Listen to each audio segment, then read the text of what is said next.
ये तरीका होना चाहिए मेरी नजर में। हो सकता है आप भी इख्तलाफ करते हो, हो सकता है सारे दुनिया इख्तलाफ करे, लेकिन मैं समझता हूँ वो ज्यादा इफेक्टिव है।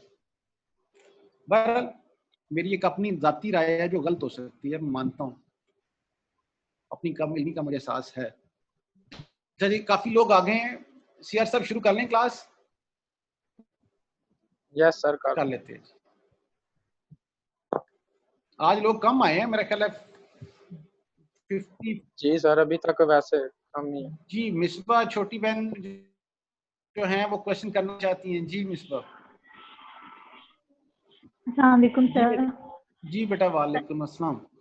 सर मैंने वो जो आपने कॉपी कंस्ट्रक्टर करवाया था लास्ट टाइम, मुझे उसकी ज़रा समझ नहीं आई। इसमें आपने एड्रेस वो यूज़ किया था और फिर उसके बाद एड्रेस ऑफ पी लिखा था, तो सर वो उसमें फिर वो मतलब एड्रेस किस चीज़ का एड्रेस? पी में अगर हमने object of X and Y, sir अगर आपके पास स्लाइड्स हैं तो वो आप खोल देंगे जिसमें आप। मैं कर लेता हूँ। हाँ जी, पहले रिकॉर्डिंग पे लगा लें। बिस्मिल्लाहिर्रहमानिर्रहीम। कंस्ट्रक्टर डिस्ट्रक्टर वाला टॉपिक को थोड़ा सा अभी डिस्कस कर लेते हैं, इसको क्लोज करते हैं, इसकी असाइनमेंट पे बात करते हैं, और उसके बाद फिर इनहेरिटेंस का टॉपिक अगर टाइम मिला तो हम आज शुरू करेंगे। ठीक हो गया जी? और हाँ जी, आपने क्वेश्चन पूछा है, क्वेश्चन से आगाज करते हैं। मिसबा साहब का क्वेश्चन है, बेटा आपका क्वेश्चन है कॉपी कंस्ट्रक्टर पे, ऐसे ही है? Yes yes sir.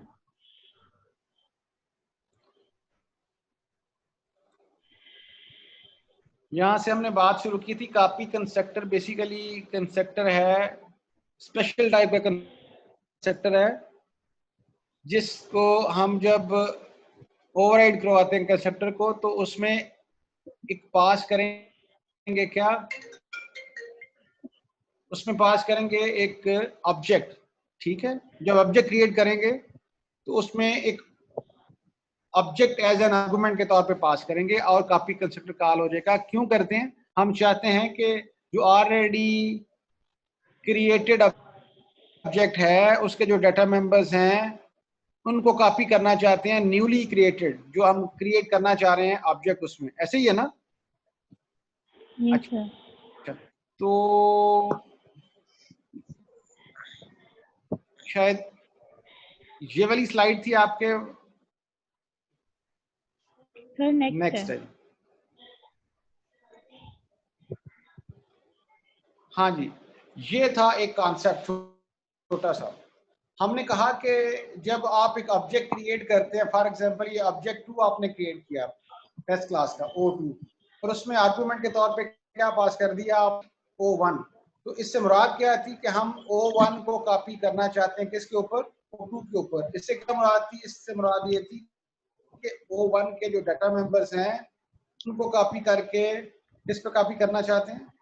O2 के डाटा मेंबर्स के ऊपर। ठीक है, ठीक है बेटा। यस और सर। इसके दो तरीके थे, एक तो ये था कि एज एन आर्गुमेंट पास कर दें या असाइनमेंट ऑपरेटर के जरिए ये काम कर लिया। अब यस देखें, सर। इसके लिए अगले काम आपने डिफॉल्ट कॉपी कंस्ट्रक्टर से करना है, तो कंपाइलर खुद से क्रिएट कर लेगा ये कॉपी कंस्ट्रक्टर, आपको यहाँ उसको डिफाइन करने की जरूरत नहीं है। नहीं एक मेथड ये था, इस पे तो कोई क्वेश्चन नहीं आपका? नहीं नहीं सर, इस पे अच्छा, नहीं है। इस पे नहीं है तो उसके बाद ये था दूसरा कॉपी कंस्ट्रक्टर, हमने कहा था कि आप खुद भी लिख सकते हैं।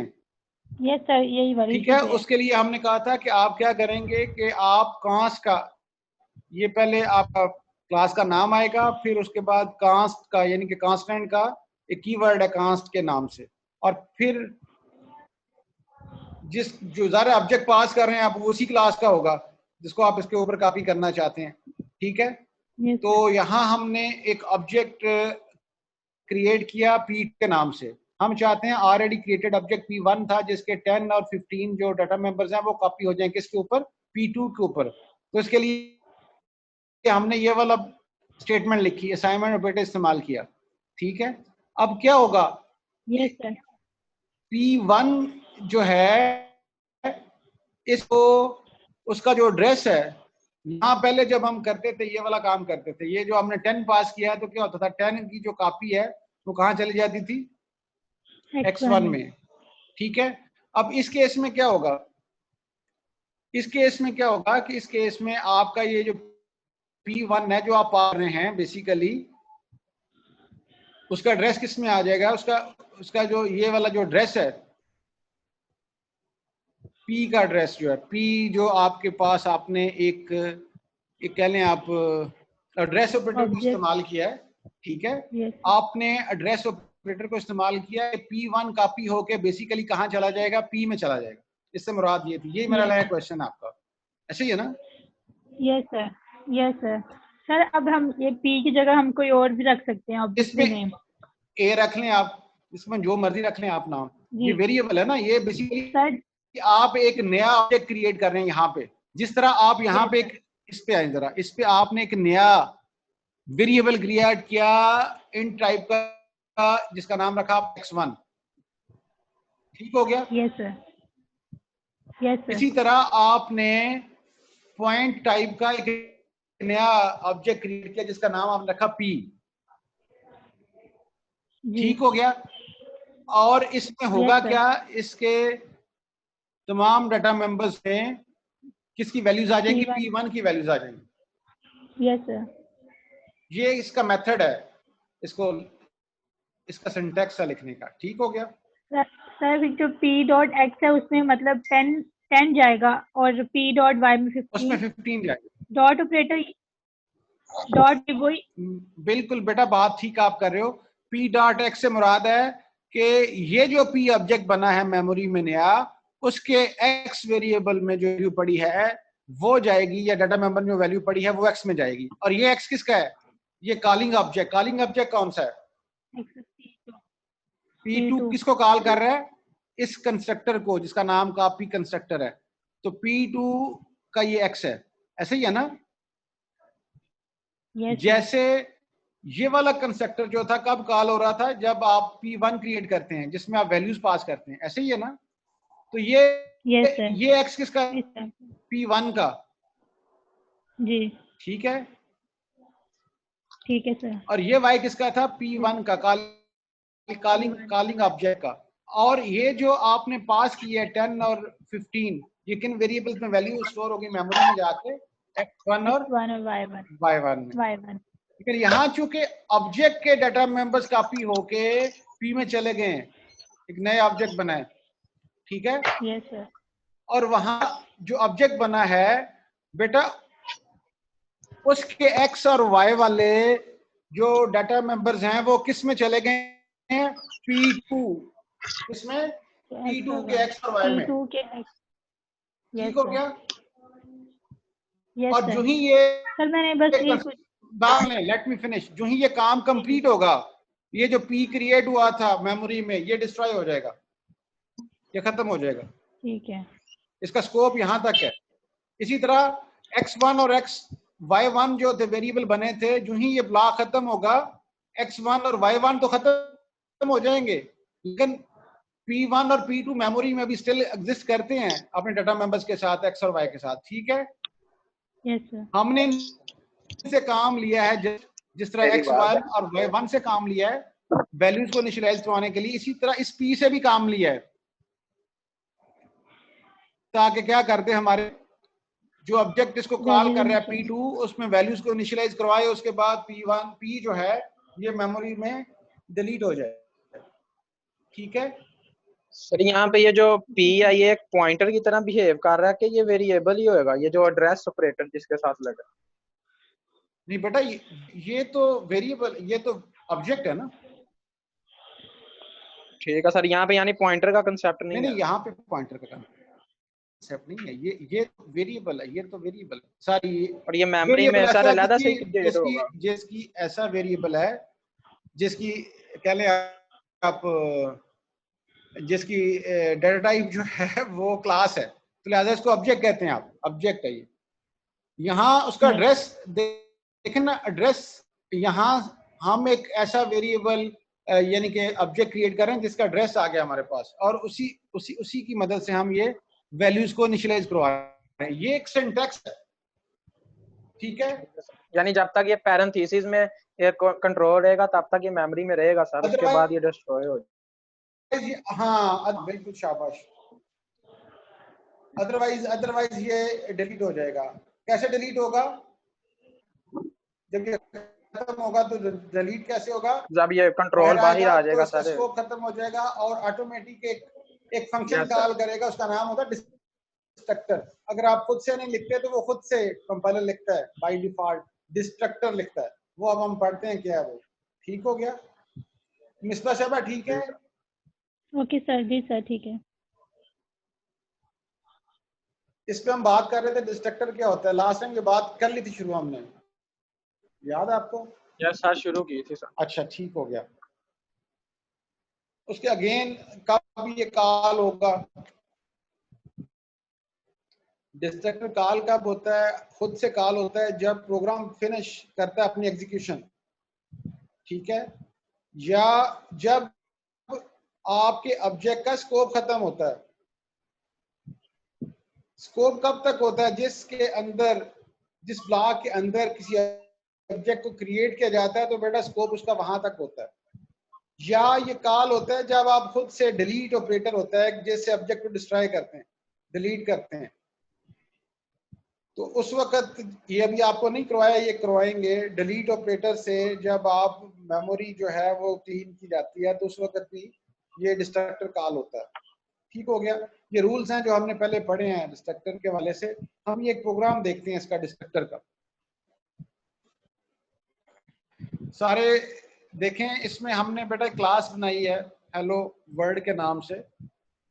सिंपल एक स्टेटमेंट हम लिखना चाहते हैं, एक कंस्ट्रक्टर बनाना चाहते हैं हेलो वर्ल्ड के नाम से। जब ऑब्जेक्ट क्रिएट हो ये कॉल हो और सिंपल लिखा जाए कंस्ट्रक्टर इज कॉल्ड। मुजीब साहब ठीक है? ये हम जानते हैं।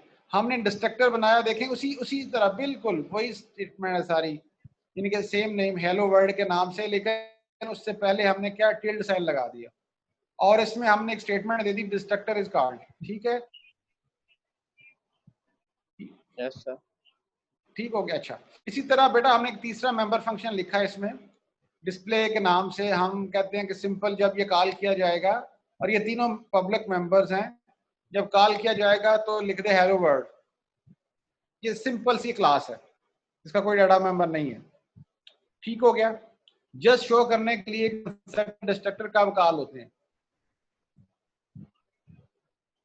आप देखें जो ही हमने अपना मेन फंक्शन लिखना शुरू किया तो हम चाहते हैं कि ऑब्जेक्ट क्रिएट हो, और ऑब्जेक्ट क्रिएट किया हेलो वर्ल्ड के नाम, हेलो वर्ल्ड क्लास के नाम का एक ओबीजे ऑब्जेक्ट क्रिएट किया। श्योर? ठीक है।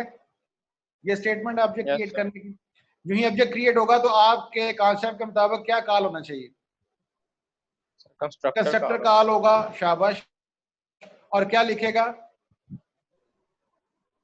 Constructor is called. आउटपुट में क्या आएगा आपका? Constructor is called. ठीक हो गया।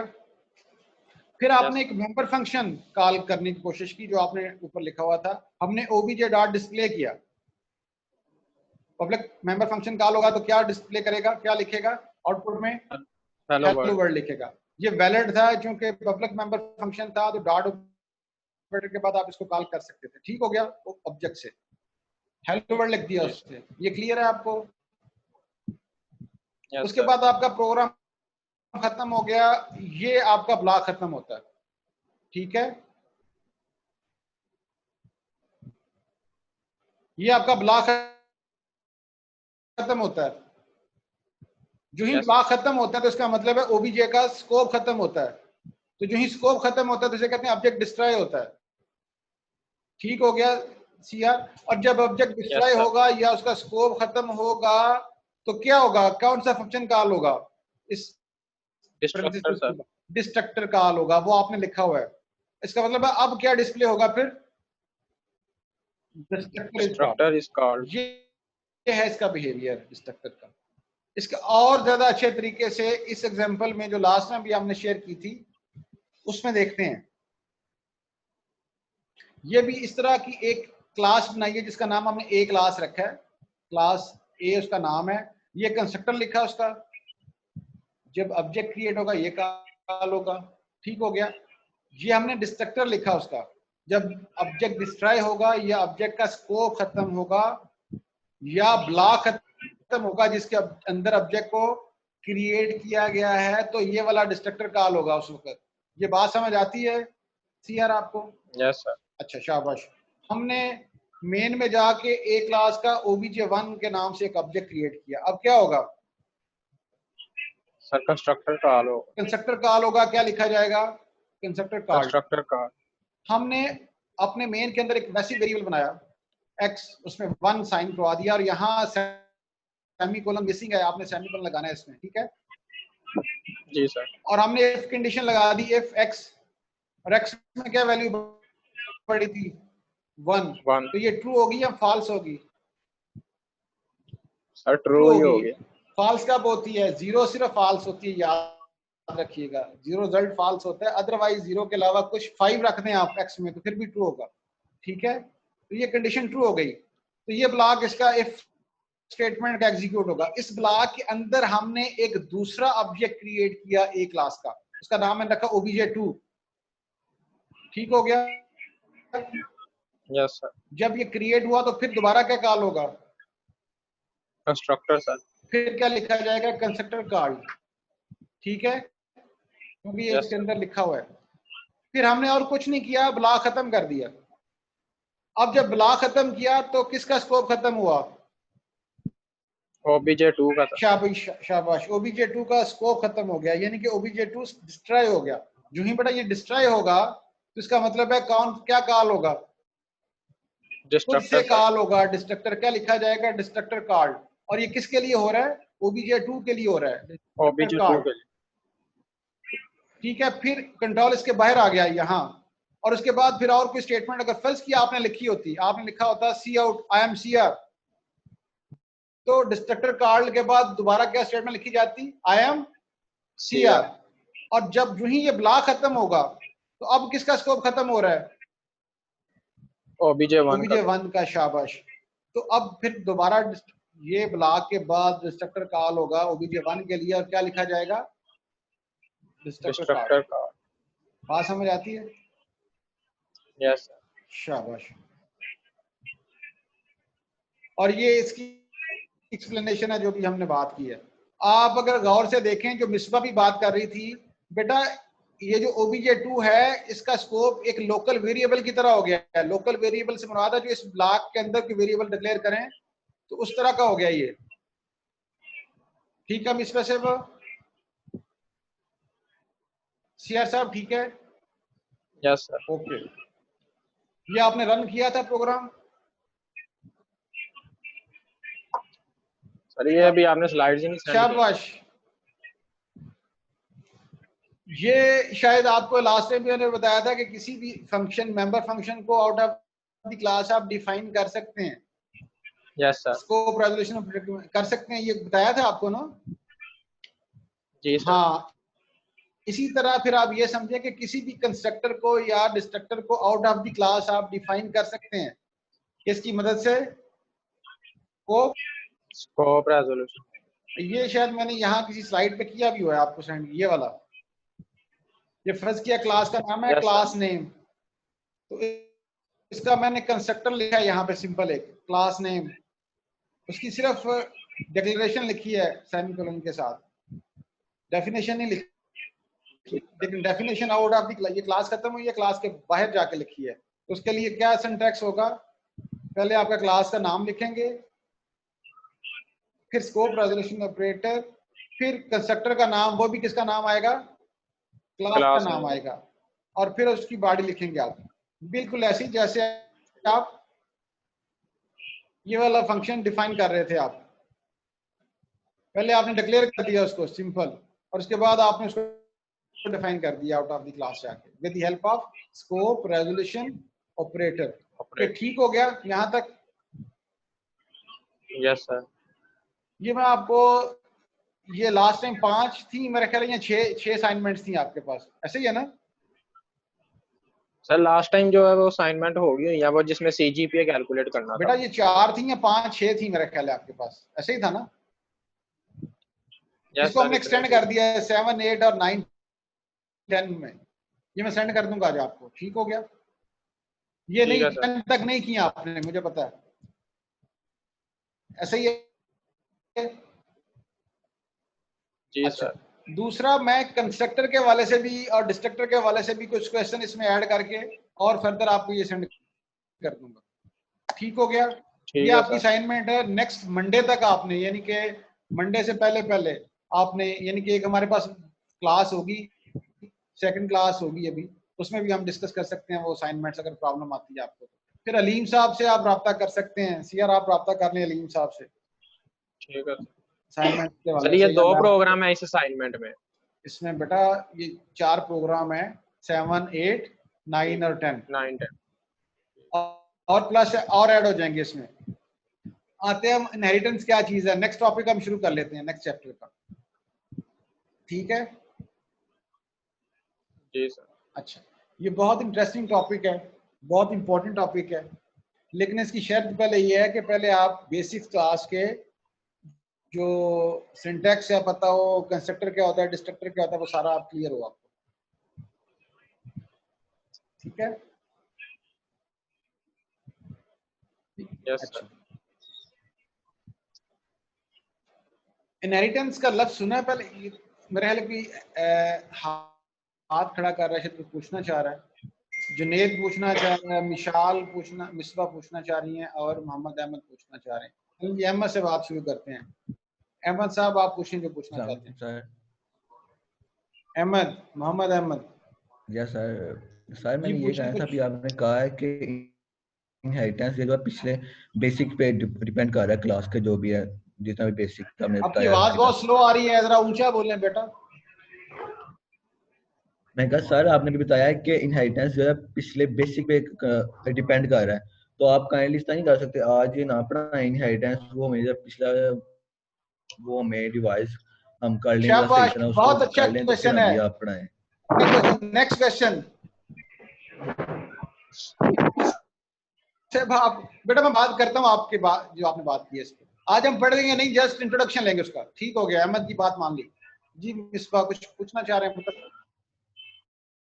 मेरा क्वेश्चन डिस्ट्रक्टर पे है। जैसे आपने बताया ना, मेन की बॉडी जैसे खत्म होती है तो उसके बाद वो कॉल होता है, तो डिस्ट्रक्टर, सर जी डिस्ट्रक्टर। डिस्ट्रक्टर जी।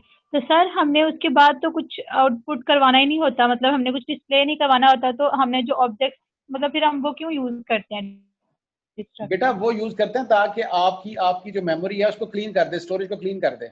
जो मेमोरी आपको की होती है ना ऑब्जेक्ट ने, ठीक है, उसको क्लीन जी सर। कर दे। ये आपको समझाने के लिए है कि उसका स्कोप यहाँ आगे खत्म होता है। इसीलिए मैंने एक और ऑब्जेक्ट भी बनाया obj2, और उसका अंदर एक छोटा सा ब्लॉक बनाया। जी ठीक है? जी। जब आपका प्रोग्राम खत्म होता है तो ऑटोमेटिकली खुद से, अगर आपने ना भी लिखा हो, तो आपके ऑब्जेक्ट जो है डिस्ट्रॉय हो जाते हैं। Yes sir. वो ठीक है सर। लेकिन आपका प्रोग्राम बहुत बड़ा होता है, उसमें कई ऑब्जेक्ट क्रिएट करते हैं आप फॉर द टाइम बीइंग, एक छोटे से ब्लॉक में, फिर वो खत्म हो जाते हैं। हम चाहते हैं जो जो उसका ब्लॉक खत्म हो उसी वक्त वो मेमोरी से भी डिस्ट्रॉय हो जाए। बात समझ आती है? यस सर, ठीक है, बिल्कुल समझ आ ऐसे गया। ही जैसे हमने वेरिएबल डिक्लेयर किए होते थे फंक्शन में, अगर हम फंक्शन ना लिखें, अपने मेन के अंदर वो सारे वेरिएबल लिख लें, तो फंक्शन जब जब कॉल होता है तो वेरिएबल क्रिएट होते हैं। ठीक हो गया? और जब यस काम सर। मुकम्मल कर लेते हैं, वेरिएबल सारे के सारे उनका स्कोप खत्म होता है, खत्म हो जाते हैं। ठीक हो गया? Yes sir. हाँ, ओके। अच्छा, और कोई जी क्वेश्चन करना चाह रहे थे? जुनेद जी, जुनेद आप भी कर लें क्वेश्चन। जुनेद क्वेश्चन करना चाह रहे हैं आप? जुनेद, मैंने अनम्यूट किया आपको, आप क्वेश्चन कर लें। जुनेद अस्सलाम वालेकुम सर। जी वालेकुम अस्सलाम। सर फर्स्ट ऑफ ऑल तो आपसे कहना था कि आप ना काइंडली ये जो स्लाइड्स है ना कंप्लीट ये वाली सेंड कर दें। ये सेंड कर देंगे। ठीक हो गया, सही क्वेश्चन है और आपका। और सर और सर उसके साथ कहना था कि जितना भी आपने पढ़ाया है ना इसके अंदर ये जो कंस्ट्रक्टर हम लिख रहे हैं ना क्लास के अंदर जी खुद, जी इसका सिंटैक्स नहीं समझ आ रहा है, ये चलो इसमें मैं पता नहीं स्लाइड चल रहा सेंड क्या करता हूँ, आप कौन। इसको कॉपी करके रन करने की कोशिश करें, समझें और नेक्स्ट क्वेश्चन कीजिएगा फिर दोबारा आप, ठीक है। और सर ये क्वेश्चन करना था कि अगर हम क्लास के अंदर 2 डिफॉल्ट कंस्ट्रक्टर लिखते हैं, जी ठीक है, तो उसके बाद जब हम मेन के अंदर एक ऑब्जेक्ट क्रिएट जी जी करते जी। हैं, तो उन दोनों में से पहले सर कौन सा कॉल होगा, कि जैसे हम तरतीब से लिखी होगी अल्लाह क्लास के में वली, वैसे कॉल होगा? अल्लाह के वली कंस्ट्रक्टर आप ज्यादा लिख सकते हैं, इसको कंस्ट्रक्टर ओवरलोडिंग कहते हैं, लेकिन शर्त क्या है, शर्त यस क्या है कि एक डिफॉल्ट लिखेंगे, फिर उसके बाद आर्गुमेंट वाला लिखेंगे, फिर 2 आर्गुमेंट वाला लिखेंगे, फिर 3 आर्गुमेंट वाला लिखेंगे, जितने मर्जी लिखने आप, या 2 आर्गुमेंट वाले 2 लिखने हैं तो उनका जो सीक्वेंस है आर्गुमेंट का, अगर पहला इन टाइप का है, दूसरा मतलब वो चेंज होगा, वही जो फंक्शन में रूल होता था, ठीक है। ठीक हो गया। अब पहले आप कंस्ट्रक्टर यस लिखें, चेक करें कैसे काम करता है, उसके बाद ओवरलोडिंग पे आए आप। अच्छा जी, अब हम बात करें इनहेरिटेंस पे, सुन लें, जस्ट सुन लें, दोबारा करेंगे इसको। वैसे मैं स्लाइड ये सेंड कर दूंगा, इसको थोड़ा पढ़िएगा इनहेरिटेंस को। इनहेरिटेंस क्या है? इनहेरिटेंस एक ऐसा प्रोसेस है जिसमें हम नई क्लासेस बनाते हैं, क्रिएट करते हैं। कहाँ से करते हैं? From the existing classes. जो नई क्लासेस होती हैं उनको कहते हैं ड्राइव क्लासेस, और जिनसे वो बनाई जाती हैं उनको कहते हैं बेस क्लासेस। जो नई बनने वाली क्लासेस हैं उनको चाइल्ड क्लासेस भी कहते हैं, और जहां से बनाई जाती हैं उनको पेरेंट क्लासेस भी कहते हैं। क्या होता है कि जो नई क्लासेस बनती हैं, यानी कि चाइल्ड क्लासेस जो होती हैं, that will contain all the properties and methods of their parents, यानी कि वो तमाम कंटेन करेंगी डाटा मेंबर्स को भी और मेंबर फंक्शंस को भी, किसके? एग्जिस्टिंग क्लासेस के, यानी कि पेरेंट क्लासेस के। लेकिन और क्या होगा उनमें? विद सम एडिशनल फीचर्स, उनके अपने कुछ और भी फीचर्स होंगे, यानी कि अपने डाटा मेंबर्स भी होंगे प्लस अपने मेंबर फंक्शंस भी होंगे। आज हमने इनहेरिटेंस का इतना ही पढ़ना है। ये बात मुजीब को क्या समझ आई है, बता दे जरा। सर इसमें ये है कि एक क्लास होगी पेरेंट, उसके ड्राइव की होगी क्या नाम चाइल्ड क्लासेस, जिसमें क्या नाम उसके भी सारे फीचर्स होंगे पेरेंट क्लास के, और साथ कुछ एडिशनल उसके फीचर्स भी अपने होंगे। नए फीचर्स भी होंगे। शाबाश, ठीक है ना? ये समझे आप? बस आपको यस सर। समझ आ गई इनहेरिटेंस की, यही इनहेरिटेंस है। अहमद ऐसे ही कह रहा था, रहने दें, आज हम नहीं बढ़ते, अहमद की बात मान लेते हैं। ये बात समझ आ गई है आपको ना? ठीक यस है, सर। अच्छा इतनी बात है। नंबर 2 इसमें एक और कॉन्सेप्ट है। ये जो इनहेरिटेंस वाला कॉन्सेप्ट है, इसको कहते हैं इज आर रिलेशनशिप, या 2 क्लासेस के दरमियान जो होगा कहा जाएगा इज आर रिलेशनशिप, या ड्राइव फ्रॉम का लफ्ज इस्तेमाल किया जाता है टेक्निकल। फॉर एग्जाम्पल मैं कहता हूँ स्पेशलिस्ट इज अ डॉक्टर। इसका मतलब क्या है कि डॉक्टर एक पेरेंट क्लास थी, एमबीबीएस डॉक्टर, उससे हमने एक चाइल्ड क्लास बनाई जिसका नाम है स्पेशलिस्ट। इसका मतलब क्या है कि स्पेशलिस्ट के अंदर वो तमाम फीचर्स हैं जो डॉक्टर वाले हैं, वो एमबीबीएस पहले होगा, प्लस वो हार्ट का स्पेशलिस्ट भी होगा। बात समझ आती है? यस यानी सर। कि हर डॉक्टर स्पेशलिस्ट नहीं होता, लेकिन हर स्पेशलिस्ट जो है वो डॉक्टर जरूर होगा। यस ठीक है, ड्राइव फ्रॉम भी कह सकते हैं। ये आमतौर पे 3 तरह की इनहेरिटेंस करते हैं हम। एक होती है सिंपल इनहेरिटेंस, अगर एक पेरेंट हो और उससे चाइल्ड क्लास बनाई जाए। मसलन एक क्लास है, उससे हम बी क्लास बनाते हैं, चाइल्ड क्लास। अब बी में क्या क्या होगा? ए के तमाम फीचर्स होंगे प्लस बी के अपने नए फीचर्स होंगे। एडिशनल। ठीक हो गया? Yes sir. एक होती है मल्टीपल इनहेरिटेंस। मल्टीपल इनहेरिटेंस से मुराद है जिसमें 2 पेरेंट होंगे, ए और बी, और सी जो है ए से भी इनहेरिटेड है, बी से भी इनहेरिटेड है। अब सी में क्या होगा, ये मुझे सीआर बताएगा। सी में सर उसमें ए के भी फीचर्स सारे होंगे, बी के भी होंगे, और अपने भी सारे एडिशनल सारे, और बी के भी सारे होंगे, सारे सर। और सी के प्लस जी सर। अपने भी होंगे। अगर इस तरह हम यस काम करें तो इसे कहा जाएगा मल्टीपल इनहेरिटेंस। अगर पेरेंट एक से ज्यादा हो, मल्टीपल इनहेरिटेंस। और अगर पेरेंट एक ही हो जिससे चाइल्ड क्लास बने, इसे कहते हैं सिंपल इनहेरिटेंस, या आम तौर पे सिंपल इनहेरिटेंस को इनहेरिटेंस भी कहते हैं। ठीक हो गया? Yes sir. शाबाश। ये कैसे होती है इसके बाद में बात करते हैं, नेक्स्ट क्लास में बात करेंगे। अच्छा, इस तरह मल्टी लेवल इनहेरिटेंस भी होती है। इससे क्या मुराद है? इससे मुराद है, फर्ज किया हमारे पास एक क्लास ए है, ए से हमने नई क्लास बना ली चाइल्ड क्लास बी, और बी से फर्दर एक नई क्लास बना ली सी। ठीक है, तो इसे कहा जाएगा multi level yes sir. Inheritance. बात समझ आती है मुझे? शाबाश। Yes sir.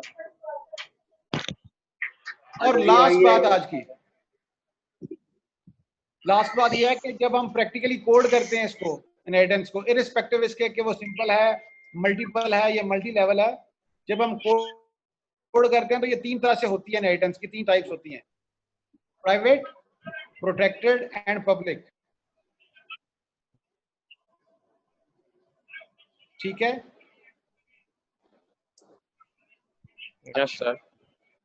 अभी हम कर नहीं रहे, आज सिर्फ सुन लें कि ये फर्ज किया ए क्लास है, एक क्लास लिखी आपने, ठीक है, मैं बी क्लास को ए क्लास से इनहेरिट करना चाहता हूं, तो एक सिंपल स्टेटमेंट लिखनी पड़ेगी ये आप मुझे, सिंपल। मैं लिखूंगा क्लास बी, ये कोलन, और ये कीवर्ड लिखा मैंने पब्लिक, और उसके बाद क्लास का नाम ए। अब इस स्टेटमेंट से क्या मुराद है? इससे मुराद है कि एक चाइल्ड क्लास बना रहा हूं जिसका नाम क्या है, बी, और मैं इनहेरिट कर रहा हूं किससे? ए से। यस। और ये इनहेरिट कर रहा हूं और टाइप इसकी क्या है? ये पब्लिक। अगर मैं यहाँ प्रोटेक्टेड लिख दूं तो इसका मतलब इसकी टाइप क्या होगी? प्रोटेक्टेड। अगर मैं यहाँ प्राइवेट लिख दूं, इनके तीन ऑप्शन आपके पास, ये तीनों डिफरेंट तरीके की इनहेरिटेंस बन जाएगी। डिफरेंस क्या है, इस पे हम नेक्स्ट बात करेंगे, यही हमारा टॉपिक है नेक्स्ट का। What is difference between private inheritance but with public and protected inheritance. ठीक हो गया? Yes sir. अच्छा, मैं आपको एक हिंट दे देता हूं ताकि आप पढ़ सकें। जब हम एक स्टेटमेंट लिखते हैं ये वाली, तो इसका मतलब क्या है कि ए के तमाम डाटा मेंबर्स जो हैं वो बी में आ गए, ए के तमाम मेंबर फंक्शन भी किस में आ गए? बी में। ये जो कीवर्ड है ये क्या करता है? ये डिटरमिन करता है, ये बात गौर से सुननी है। पब्लिक इनहेरिटेंस कर रहे हैं तो इससे मुराद है कि प्राइवेट पोर्शन पेरेंट का नीचे किस जगह पे जाएगा, प्रोटेक्टेड पोर्शन जो है पेरेंट का वो नीचे चाइल्ड में किस जगह पे जाएगा, और पब्लिक पोर्शन जो है वो नीचे किस जगह पे जाएगा। इस चीज की डिटर्मिनेशन किस तरह होती, किससे होती है? इसकी टाइप से, और टाइप पब्लिक है तो वो डिफरेंट होगी, प्राइवेट है तो वो डिफरेंट होगी, प्रोटेक्टेड है तो वो डिफरेंट होगी। ठीक हो गया? Yes sir. हाँ, ये आपने पढ़ना है, फिर नेक्स्ट टाइम इस पे बात करेंगे। वैसे ये मैं आपको कोड भेज दूंगा आज। ठीक है सर। ओके, अल्लाह हाफिज। कोई क्वेश्चन किसी का है तो वो हाथ खड़ा करे जी। ओके, सामा जी, सामा साहब आप पूछें क्वेश्चन। सर मैंने पूछना था मल्टी लेवल इनहेरिटेंस के बारे में, दोबारा बता देना काइंडली।